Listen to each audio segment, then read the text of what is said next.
யாருக்கு வேதனை உணரக்கூடிய தன்மை அல்லாஹு தாலா கொடுக்கவில்லையோ அல்லது மிகவும் நிம்மதியாக வாழக்கூடிய சூழ்நிலை இந்த உலகத்தில் அல்லாஹு தாலா கொடுத்தானோ புரிந்து கொள்ள வேண்டியதான். அவர் பாவத்தில் இருந்து கொண்டு அதையும் செய்வதற்கான ஒரு நிலை அல்லாஹு தாலா கொடுத்திருந்தால் அல்லாஹு தாலா அவர் என்ன செய்யறான், அதாவது இந்த உலகத்தில் தண்டிக்க விரும்பல.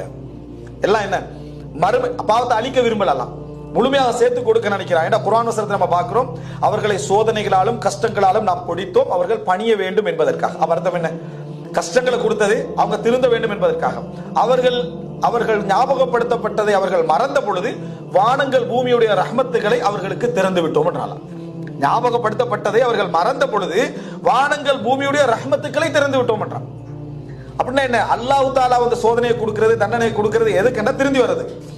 திருத்தத்துக்கு அல்லாஹு தாலா விரும்பலேண்டாம், அல்லது அந்த காலம் அவர்களுக்கு முடிந்து விட்டது என்றால் நல்லா என்ன செய்வான், கொட்டிக்கொண்டே இருப்பான். சுஃபியான் அஸ்-சௌரி ரஹ்மத்துல்லாஹி சொல்றாங்க, இஸ்தித்ராஜ் படிப்படியாக அல்லாஹ் தஆலா